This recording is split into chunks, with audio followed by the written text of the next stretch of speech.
Subscribe करा महानुभाव प्रतिपंथ चॅनलला व बेल बटन अवश्य दाबा लेटेस्ट नोटिफिकेशन प्राप्त करण्यासाठी। दंडवत प्रणाम। जय श्री कृष्ण। मी ईश्वरदास महानुभाव सर्वांचं स्वागत करतो आपल्या महानुभाव प्रतिपंथ या चॅनलमध्ये। लीळाचरित्रातील मागच्या सत्रामध्ये आपण स्वामींना ब्रह्मस्थानाने विष प्रयोग कसा केला हे पाहिलं। आजच्या सत्रामध्ये आपण बघणार आहोत स्वामींनी डखल्यांना आणि चांगदेव भट्टांना श्री दत्तात्रेय महाराजांच्या दर्शनाला पाठवलं, तर मग त्यांना दर्शन होते किंवा नाही। दर्शनाला तर पाठवलं, विधी सांगितला, मग ते विधीचं पालन करतात किंवा नाही करत, त्यांना पुढे दर्शन होते का, हे सविस्तर आपण आजच्या सत्रामध्ये जाणून घेणार आहोत। कालच्या सत्रातील प्रश्न होता विडिया म्हणजे काय। त्या प्रश्नाचं उत्तर बऱ्याच आपल्या सद्भक्तांनी दिलेलं आहे आणि त्या सर्वांची नावं आपण या व्हिडिओच्या शेवटी चरित्र संपल्यानंतर जाणून घेणार आहोत। नेहमीच्याच प्रमाणे तुम्हाला हे स्वामींचं चरित्र नक्कीच आवडणार आहे, त्यामुळे लगेच आत्ताच लाईक करा, कारण मग पुढे तुम्ही चरित्र ऐकता त्याच्यात तल्लीन होऊन जाता आणि लाईकच करायचं राहून जाते। त्यामुळे लगेच आता लाईक करा, जास्तीत जास्त आपल्या वाचनिक मंडळीपर्यंत हे स्वामींचे चरित्र शेअर करा, म्हणजे त्यांनाही या ज्ञानाचा लाभ मिळेल। नवीन दर्शक कोणी आले असतील त्यांनी अजून चॅनलला सबस्क्राईब केलं नसेल आणि त्यांची जर रुची असेल लीळाचरित्रसारख्या ग्रंथामध्ये, त्यांना जर हा ग्रंथ पूर्ण ऐकायचा असेल अनुक्रमे, तर हे चॅनल तुमच्यासाठी आहे, कारण या चॅनलवर पूर्ण लीळाचरित्र तुम्हाला ऐकायला मिळणार आहे अनुक्रमे, कोणतीही लीळा वगळल्या जाणार नाही। आणि त्यामुळे लगेच चॅनलला सबस्क्राईब करा, बेल बटन दाबा, ऑल ऑप्शन सिलेक्ट करा, म्हणजे मी स्वामींचे चरित्र अपलोड केलं की सर्वप्रथम नोटिफिकेशन तुम्हाला येत जाईल आणि सर्वप्रथम तुम्ही स्वामींच्या चरित्राचं श्रवण करू शकाल। तर जास्त उशीर न करता चला तर आज काही नवीन ज्ञानार्जन करूया। दंडवत हो। लीळाचरित्र पूर्वार्ध लीळा क्रमांक 204। डखल्या चांगदेव भटाते श्री दत्तात्रयो प्रभूच्या दर्शना पाठवणे। डखले आणि चांगदेव भट्ट यांना स्वामींनी श्री दत्तात्रेय महाराजांच्या दर्शनासाठी पाठवलं। मागवते गोसावियांसी चतुर्विधाचा मढी अवस्थान झाले। स्वामींना मग परत चतुर्विधाच्या मठामध्ये अवस्थान झालं। इथे चरित्रकारांनी सांगितलेलं आहे की परत स्वामी चतुर्विधाच्या मठामध्ये आले। परत चतुर्विधाच्या मठामध्ये आले म्हणजे स्वामी कुठेतरी दुसरीकडे गेले होते। मागच्या चरित्रामध्ये आपण पाहिलं की स्वामी मल्हार वसईकडे गेले, 3 दिवस एकांकामध्ये ते स्वामी तिथे, कारण विष प्रयोग झालेला होता आणि त्यामुळे स्वामींनी 3 दिवस एकांक पाहिजे असं बाईसांना म्हटले होते आणि स्वामी एकांतामध्ये गेले, मल्हार वसईला 3 दिवस राहिले, तब्येत चांगली झाली, पूर्ववत श्रीमूर्ती झाली आणि मग नंतर स्वामी परत चतुर्विधाच्या मठामध्ये आले। आणि म्हणून इथं चरित्रकारांनी सांगितलेलं आहे मागवते गोसावियांसी चतुर्विधाचा मढी अवस्थान झाले। एकुदी गोसावी श्री दत्तात्रेय प्रभूची महिमा निरोपित होते। एके दिवशी सर्वज्ञ श्री चक्रधर स्वामी श्री दत्तात्रेय महाराजांची महिमा सर्व भक्तजनांना निरूपण करत होते। तव डखला आणि चांगदेव भट्टी म्हणितले। डखला आणि चांगदेव भट्ट म्हणतात, जी आम्हा श्री दत्तात्रेय प्रभूचे दर्शन व्हावे, आम्हाला श्री दत्तात्रेय महाराजांचं दर्शन व्हायला पाहिजे। सर्वज्ञ म्हणितले। स्वामी म्हणतात ते कांगा होईल। स्वामी म्हणतात त्यांचं दर्शन तुम्हाला कसं काय होईल बरं, कारण काय दर्शन न होण्यासाठी, तर ते अमोघ दर्शन किंगा। स्वामी म्हणतात ते अमोघ दर्शनीय आहेत, त्यांचं दर्शन कवना होण्याची नाही। नाजी गोसावी करीती तरी होईल। चांगदेव भट्ट आणि डखले म्हणतात जी स्वामींनी जर आम्हाला करवलं त्यांचं दर्शन तर न व्हायला काय हरकत आहे, होऊन जाईल स्वामींची इच्छा असेल तर। सर्वज्ञ म्हणितले। यावर स्वामी म्हणतात श्री दत्तात्रेय प्रभूच्या दर्शना जाल तरी होईल। ठीक आहे, तुम्ही जर जाल तिथे तर होईल तुम्हाला दर्शन। श्री दत्तात्रेय प्रभू तुम्हा भेटती, श्री दत्तात्रेय महाराज तुम्हाला भेटतील ऐसी प्रवृत्ती असे श्री दत्तात्रेय महाराजांची अशी प्रवृत्ती आहे की ते तुम्हाला भेट देतील. कहुणी एकी वर्तेवरी चाले, यावर स्वामी वर्तेचा दृष्टांत सांगतात. कोणीतरी एक आहे वर्तेवर चालते, म्हणजेच डोंबाऱ्याचा खेळ तुम्ही पाहिला असेल. एका साईडला दोरी बांधतात, ते दुसऱ्या कोपऱ्यात नेऊन बांधतात आणि त्या दोरीवर एक मुलगी जी आहे ते दोरीवर चालते, त्याला वर्त साधने असं बोलतात. मग ती मुलगी काय करते दोरीहून चालत असताना, कारण तिचं ध्येय असते पलीकडच्या टोकाला पोहोचणे.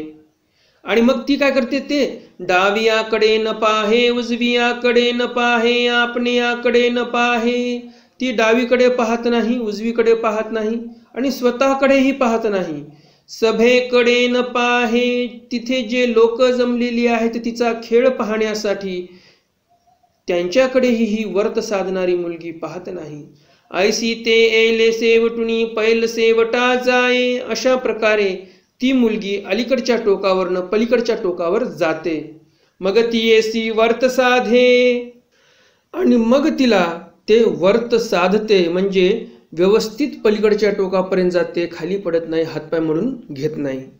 ती एसी दाय पसाय होती. मग एवढी कसरत पाहिल्यानंतर लोक तिला काही पैसा आदला देतात. ना तेची जरी डाव्याकडे पाहे उजवियाकडे पाहे आपण्याकडे पाहे सभेकडे पाहे ते पडे. आणि स्वामी म्हणतात, तिने जर आपल्या ध्येयाकडे जर नाही पाहिलं आणि तिने जर दुसरीकडेच पाहत राहिली, डावीकडे पाहिलं उजवीकडे पाहिलं स्वतःकडे पाहिलं, लोक कसे माझ्याकडे पाहत आहेत, मी व्यवस्थित तर दिसत आहे ना, हे जर तिने पाहिलं, सभेकडे जर पाहिलं, तर काय होणार, ते पडे. वरच्या दोरीवरून ती खाली पडणार. आणि पडल्यानंतर काय होणार, तिचे हाड गुड नुरे, हाड पण उरणार नाही, पूर्ण फ्रॅक्चर होऊन जातील. आता ऐसेची निगा. स्वामी म्हणतात, हा जो मी दृष्टांत सांगितलेला आहे, हा दृष्टांत लक्षात ठेवा. हा दृष्टांत कशासाठी सांगितलेला आहे स्वामींनी, कारण त्यांना जायचं आहे श्री दत्तात्रेय महाराजांच्या दर्शनाला. आता त्यांचं साध्य काय ठरलेलं आहे की श्री दत्तात्रेय महाराजांचं दर्शन झालं पाहिजे. आणि म्हणून स्वामी म्हणतात, हे जे वर्त साधणारी बाई आहे, मुलगी आहे, वर्तेच्या दृष्टांतामध्ये सांगितली, ही जशी डावीकडे पाहत नाही, उजवीकडे पाहत नाही, स्वतःकडे पाहत नाही, सभेकडे पाहत नाही आणि सरळ ध्येयाकडेच पाहते आणि ध्येय प्राप्त करून घेते. आणि तेच जर ती इकडे तिकडे जर बघितले असते तिनं, तर खाली पडली असती, हाडगुड उरलं नसतं आणि तिला जे साध्य करायचं होतं शेवटचा टोक तो प्राप्त झाला नसता. त्याप्रमाणे तुम्ही जर इकडे तिकडे बघाल, तुमची नजर आता फक्त श्री दत्तात्रेय महाराजांच्या दर्शनाकडे ठेवा, तेच तुमचं ध्येय ठेवा आणि सरळ त्याकडे वाटचाल करा. आता ऐसीची निगा. स्वामी म्हणतात, पेनो वेणा जावे, दरकोस दर मुक्काम, म्हणजेच दिवसभर चालायचं आणि रात्रीला जिथे मुक्काम पडेल, जिथे अंधार पडला त्या गावी मुक्काम करायचं. मार्गी उपेने न करावे, रस्त्याने पुन्हा मुक्काम करू नये. सबंधियाच्या गावा न वचावे, जे सबंधी असतील त्यांच्या गावी बिलकुल जायचं नाही. एकी भिक्षा निघावी, एकी भिक्षा एकाच ठिकाणी दिली, त्या माणसाने भरपूर भिक्षा घेतली, तिथं जाऊन तिथंच जेवत बसले, असं करायचं नाही. ऐसिया परी मातापुरा जावे, अशा प्रकारे तुम्ही माहूरला जा, म्हणजेच मातापूरला. आता त्या माहूरला मातापूर का म्हणतात, हे जर तुम्हाला माहिती करून घ्यायचं असेल तर आपल्या चॅनलवर, महानुभाव प्रतितीपंथ या चॅनलवर एक ग्रंथ चालू आहे. त्या ग्रंथाचं नाव आहे सह्याद्री वर्णन. आणि त्या सह्याद्री वर्णनामध्ये एवढं सुंदर वर्णन केलेलं आहे. आणि त्या सह्याद्री वर्णनामध्ये रवळो व्यासांनी सांगितलेलं आहे की त्या मातापूरला मातापूर का म्हणावं, त्यामागचा काय गुह्य अर्थ आहे, तो सर्व सविस्तर सांगितलेला आहे सह्याद्री वर्णन या ग्रंथामध्ये. त्यामुळे सह्याद्री वर्णन व्यवस्थित दररोजचे जे काही सत्र येतील ते व्यवस्थित दररोज ध्यान देऊन ऐका आणि त्याचे प्रश्नाचे उत्तरही द्या. पहिले घाटातळी संन्यासाचेनी वेखे भेटती. स्वामी म्हणतात, पहिला घाट लागेल तुम्हाला आणि त्या घाटामध्ये संन्यासाच्या वेशामध्ये एक तुम्हाला कोणीतरी भेटतील आणि ते तुमते पूसती, ते तुम्हाला विचारतील, तुम्ही के जाता, तुम्ही कुठे जात आहात बरं. तुम्ही म्हणाल आणि तुम्ही म्हणाल, आम्ही श्री दत्तात्रेय प्रभूच्या दर्शना जातो. तुम्ही जर असं बोललात त्या व्यक्तीला की आम्ही श्री दत्तात्रेय महाराजांच्या दर्शनाला जात आहोत, तर मग श्री दत्तात्रेय प्रभू ते आम्हीची, तो व्यक्ती काय म्हणेल की श्री दत्तात्रेय महाराज ते आम्हीच आहोत. ऐसे म्हणती परी ते नव्हती, असं तो व्यक्ती म्हणेल, परंतु ते श्री दत्तात्रेय महाराज नाहीत. दुसरे घाटातळी ब्राह्मणाचे निवेखे भेटती, ते म्हणती आम्ही श्री दत्तात्रेय प्रभू. मग दुसऱ्या घाटामध्ये दुसरा एक व्यक्ती भेटेल ब्राह्मणाच्या वेशामध्ये, तेही म्हणेल की मी श्री दत्तात्रेय महाराज आहे. परी ते नव्हती, तेही श्री दत्तात्रेय महाराज नाहीत. घाटाचा माथा मेरुवाळाची पाळी, दारवठा गोंधळा पुढे चोडुका वाते, निळीची अंगी निळीचाची चळना, निळीचे टोपरे कवड्याचे आभरण. तर स्वामी सांगतात की ते कशी भेट देतील तुम्हाला श्री दत्तात्रेय महाराज. काय म्हणतात स्वामी, घाटाच्या माथ्यावर मेरुवाळा जे तळ आहे त्याच्या पाळूवर गोंधळ्याच्या वेशामध्ये तुम्हाला भेट देतील. हातामध्ये चोडुका असेल, म्हणजेच चामड्याचं एक वाद्य, निळीची अंगी असेल, निळीचाची चळणा म्हणजे निळीचाच झगा असेल, निळीचे टोपरे, निळीच म्हणजे निळी दिलेलंच टोपरं असेल, कवड्याचे आभरणे, कवड्याचे माळा गळ्यात असतील. ते म्हणती आम्ही श्री दत्तात्रेय प्रभू नव्हो, आणि ते म्हणतील तुम्हाला की आम्ही श्री दत्तात्रेय प्रभू नाही. परी तेची होती, परंतु तेच श्री दत्तात्रेय महाराज असतील. ऐसा गोसावी तयासी विधी विहिला, अशा प्रकारे स्वामींनी त्यांना विधी विहिला. हो काजी चांगदेव भट्ट आणि ढकले. हो काजी म्हणतात, ठीक आहे. म्हणून गोसावी आसी दंडवत घातले, स्वामींना दंडवत घातले. श्रीचरणा लागले, स्वामींच्या पाया पडले. मग तैसेची ते निघाले, आणि मग तसेच ते निघाले. चांगदेव भट्टाने ढकले. कटकाची वाटा हाटांतून निघाले, कटकाच्या रस्त्याने हाटातून त्या बाजारातून निघाले. ते देवगिरीसी गेले, देवगिरीला गेले. हटांतू अवघे पदार्थ देखिले, बाजारपेठेमध्ये खूप पदार्थ होते. गाठ्या होत्या, मुदिया होत्या, कडदोरे, चोळिया, तोड, भातुकी म्हणजे काही लहान लेकराला जे खाऊ घालतो आपण, खाजे, हे सर्व मग त्या बाजारपेठेतून ते खरेदी करतात. गावासी कोणा हाती खाजे पाठवू. बघा आता दत्तात्रेय महाराजांच्या दर्शनाला चाललेत, ते अमोघ दर्शनीय किंगा स्वामींनी म्हटलं, ते दर्शन कुणाला देतच नाहीत. आणि तरी पण चांगदेव भट्टांनी ढकल्यांनी आग्रह घेतला श्री चक्रधर स्वामींपाशी की आम्हाला श्री दत्तात्रेय महाराजांचं दर्शन करूनच द्या. आणि दयाळू मयाळू परमेश्वर स्वामी म्हणतात ठीक आहे, करून देऊ तुम्हाला दर्शन. आणि सर्व विधी विहितात. बरं, नुसताच विधी सांगितला आणि जा म्हटले अशातली गोष्ट नाही. एवढा धडधडीत दृष्टांत सांगितला स्वामींनी वर्तेचा की आपल्या ध्येयापासून विचलित नका होऊ. आणि या लोकांना बघा रस्त्यामध्ये काय आठवलं, घर आठवलं. बाजारपेठेतले सर्व सामान घेतलं आणि मग म्हणतात की आपण हे जे सर्व पदार्थ घेतलेले आहेत ते पदार्थ गावासी कोणा हाती खाजे पाठवू. कोणाच्या तरी हाताने गावाकडे आपल्या घरी लेकरं बाळ बायको आहे त्यांना पाठवून देऊ. सोयऱ्याचा गाऊ ना गावासी जावो. सोयऱ्याच्या गावी जाऊत आपण. आणि मग उपरवाही देव, रस्त्यामध्ये सोयऱ्याचं गाव आहे त्या गावी जाऊता, त्यांना हे सामान देऊता. आणि उपरवाही देव म्हणजे उभ्या उभी देऊ. मग निघू आणि लगेच निघून जाऊ आपण. कोण जाणे आता के येणे होईल. कोणाला माहित आता परत कधी येणं होईल की नाही. माके भेटोणी, पुन्हा कधी भेट होईल की नाही. म्हणजे बघा चाललेत ईश्वराच्या दर्शनाला, अप्राप्ती भावत आहेत प्रपंचाची, लेकरा बाळांची, बायकोची. आता अशा व्यक्तीला खरंच श्री दत्तात्रेय महाराज दर्शन देतील का. जे ध्येय समोर ठेवलं, ध्येयापासून विचलित झाला म्हणजे सरळ काय पडणार, तो खाली पडणार. ज्याप्रमाणे वर्तेचा दृष्टांत सांगितला, इकडे तिकडे पाहिलं, डावीकडे पाहे, उजवीकडे पाहे, आपण्याकडे पाहे, सभेकडे पाहे, ते पडे. असं जर दुसऱ्याकडे पाहिलं तर ज्या रस्त्यावर चाललेला आहे व्यक्ती ईश्वराच्या दर्शनाच्या, इथून खाली पडणार नक्कीच. आणि त्यांनी नेमकं हेच केलं. त्यांना घर आठवलं, दार आठवलं, लेकरं आठवले, बायको आठवली. आणि यांना हा पसारा कोणाच्या तरी सोयऱ्याच्या हाताने वाटायला होत. कारण परत कधी येणं होणार आहे आपलं. म्हणजे प्रपंचाची अप्राप्ती भावायला लागले. इकडे ईश्वर भेटायला याचा आनंद काहीच नाही, घर आठवत आहे यांना.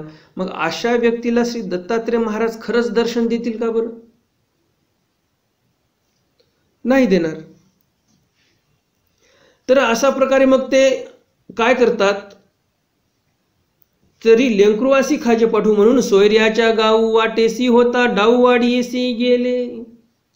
म्हणून ते काय करतात, रस्त्याने डाऊवाडी होती सोयऱ्याचं गाव, तिथे गेले.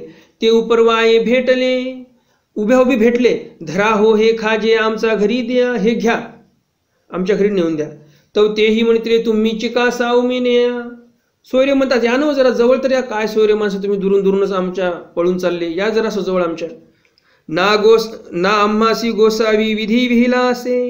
हे म्हणतात नाही आम्हाला स्वामींनी विधी सांगितलेला आहे, ऐसीची अंगणी उभे ठाका भेटा आणि जा आणि काही.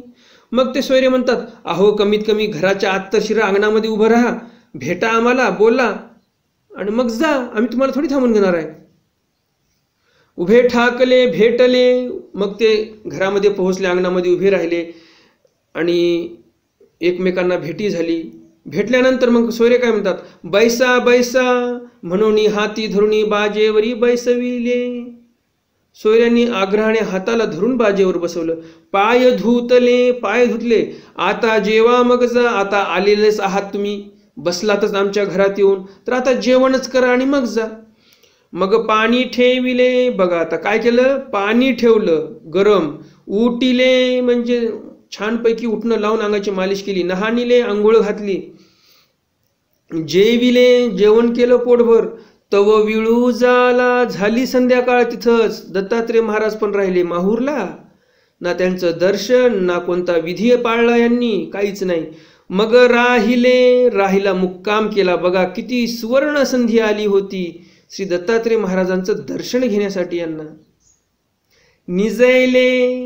राहिले निजले. आता काय, सवेळीसीची उठिले, सकाळीच उठले. मग निघाले. तो चांगदेव भट्टी म्हणितले हे काही डखले हो. चांगदेव भट्ट म्हणतात हे काय डखले हो. गोसावी वारले तेची आम्ही केले. स्वामींनी ज्याचा निषेध सांगितला होता की ह्या गोष्टी करू नका तुम्ही, आपण तेच केलेलं आहे. गोसावी विधी विहिला तो आम्ही भंगिला.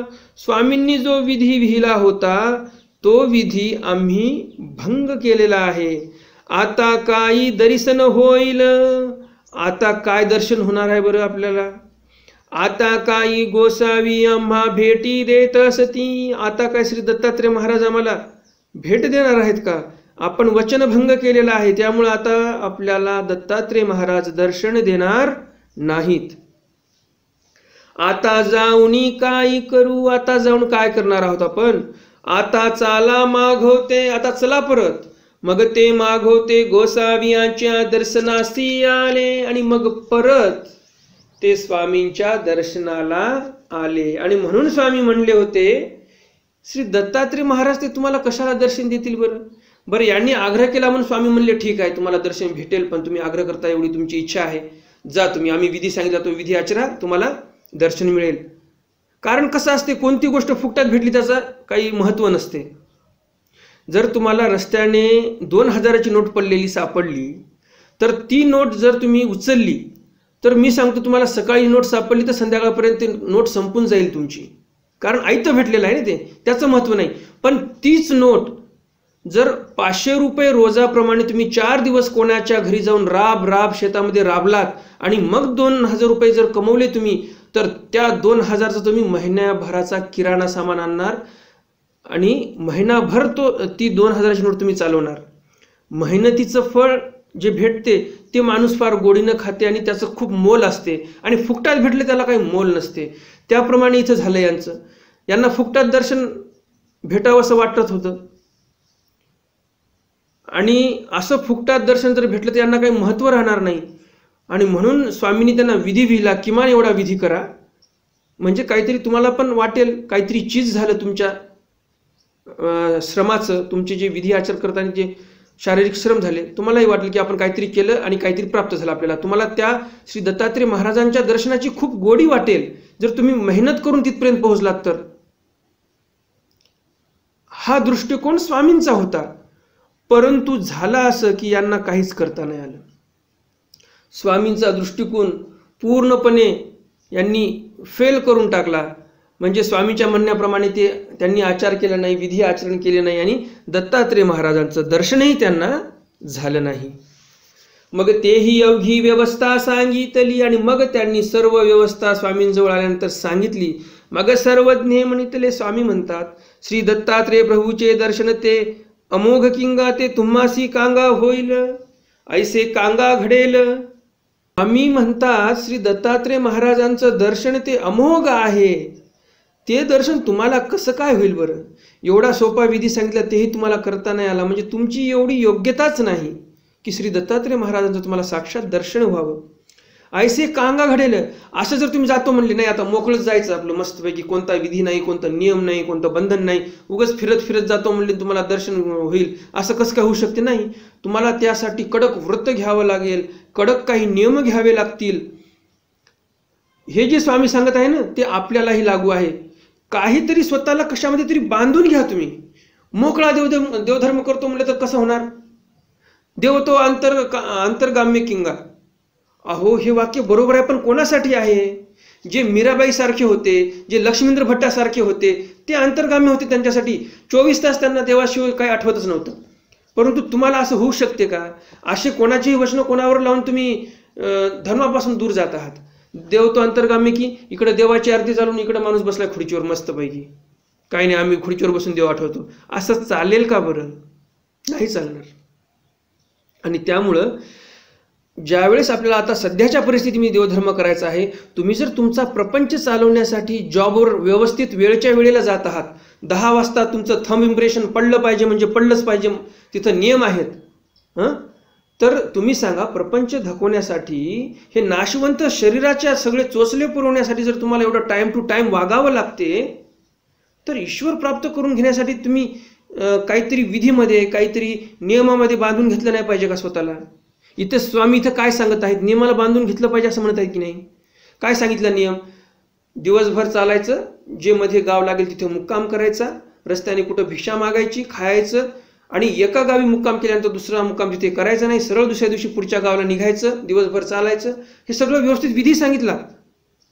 तर स्वामींना हेच म्हणायचं आहे, स्वामींना हेच अभिप्रेत आहे की आपण सर्वांनी कोण्यातरी एका नियमामध्ये देवधर्मासाठी आपण स्वतःला बांधून घेतलं पाहिजे की नाही, एवढं माझं आज देवधर्म झालाच पाहिजे, दररोज मी एवढं पारायण केलंच पाहिजे, हे असं काहीतरी नियमन आपण केलं पाहिजे. आपल्याला तर ईश्वर कमवायचा आहे. प्रपंचासाठी आपण एवढं वेळेत बंधनामध्ये राहतो, वागतो, तर मग ईश्वरासाठी पण बंधनामध्ये राहिलं पाहिजे. तर हा स्वामींचा हेत आहे या लीळेमधून सांगण्याचा. सर्वज्ञ म्हणितले. स्वामी म्हणतात, कहणी एकी माता असे ते आपुलिया लेंकरुवासी पेहे देते डुळकी. डुळकेल्या बाळकाचा दृष्टांत सांगितला स्वामींनी इथे, की कोणीतरी एक माता असते, ती आपल्या लेकरांना पिण्यासाठी काहीतरी देते. ते लेकरू तोंडात ते पेह टाकलं की थुकून देत असते. मागवते दे, पुन्हा पाजते, ते डुळकी, पुन्हा ते डुळकते म्हणजे बाहेर थुकून टाकते. पुन्हा ती माता त्या लेकराला पुन्हा पेह पाजते, ते डुळकी, पुन्हा ते थुकून टाकते. मागवते दे, पुन्हा माता पाजते, ते डुळकी, पुन्हा डुळकून टाकते, लेकरू बाहेर थुकून टाकते. मग शेजिया सायलिया म्हणती, शेजारी पाजारी जे काय बाया असतील ते म्हणतात, आओ हे डुळकीत आहे तरी का पाजी तीसी. हे जर डुळकत आहे लेकरू, पियायलाच तयार नाही, तरी पण बळजबरी त्याच्या तोंडात तू टाकतच चालली, कशामुळं? ते म्हणे, ती माता म्हणते त्या लेकराची, घ्या आई आतू तरी लितेलंक.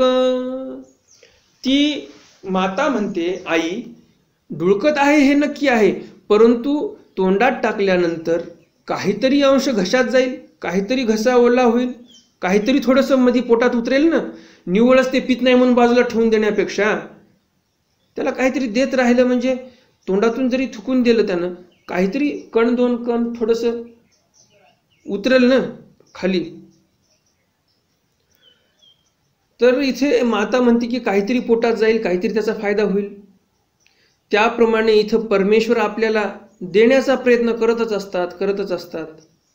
परंतु हा जीव वारंवार चांगल्या गोष्टी सोडून देत असतो. इथे त्या जीवाने प्रार्थना केली दत्तात्रय महाराजांचं दर्शन व्हावं. परमेश्वराने आर्तता त्यांची पुरवली परंतु याला घेता नाही आलं, थुकून टाकलं. एवढा मोठं गोमटो जे होणार होतं परमेश्वर द्यायला तयार होते. तिथं स्वामी बसून सांगितलं, विधी सांगितला, सर्व सांगितलं. परमेश्वर द्यायला तयार आहे, जीव घ्यायलाच तयार नाही. प्रपंचासाठी हा जीव देवाला सोडून देतो आणि प्रपंचामागे धावतो. कारण इथे तेच घडलेलं आहे. प्रपंच आठवला म्हणून सोयऱ्याच्या घरी गेले, जेवण केलं, झोपले, सगळा विधिभंग झाला आणि दत्तात्रय महाराजाचं दर्शन काही झालं नाही. तर अशी परिस्थिती जी आहे ते आपलीही होऊ शकते जर आपण परमेश्वरापेक्षा प्रपंचाला जर जास्त महत्त्व दिलं तर.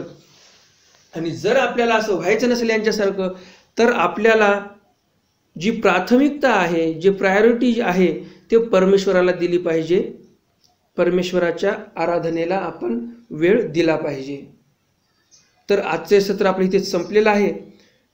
व्हिडिओ नक्कीच तुम्हाला आवडला असेल तर लगेच व्हिडिओला लाईक करा. जर अजून व्हिडिओला लाईक केलं नसेल तर, नवीन दर्शक कोणी असतील त्यांनी अजून चॅनलला सबस्क्राईब केलं नसेल तर लगेच चॅनलला सबस्क्राईब करा, बेल बटन दाबा आणि ऑल ऑप्शन सिलेक्ट करा. म्हणजे मी स्वामींचे चरित्र अपलोड केलं की सर्वप्रथम नोटिफिकेशन तुम्हाला येत जाईल आणि सर्वप्रथम तुम्ही स्वामींचे चरित्र ऐकू शकाल.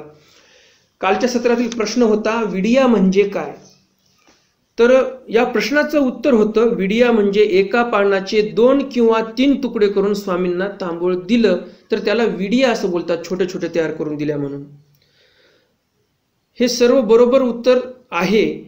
जेवढ्या लोकांनी, जेवढ्या सद्भक्तांनी बरोबर उत्तरे दिलेली आहेत त्यांचे नावं पुढील प्रमाणे: ईशाधिष्ठित श्री पुरुषोत्तम मुनीजी महानुभाव, सुभाषजी झाडोकर, आर्यनजी खिल्लारी, कीर्तिताई देशमुख, राजारामजी भागवत, सोनालीताई पवार, बाळासाहेबजी जगताप, संगीताताई जावळकर, लखनभाईजी महला, दत्तात्रेयजी, डॉक्टर रवीजी पटेल, वैभवजी तडस या सर्वांनी अगदी बरोबर उत्तरे दिलेली आहेत.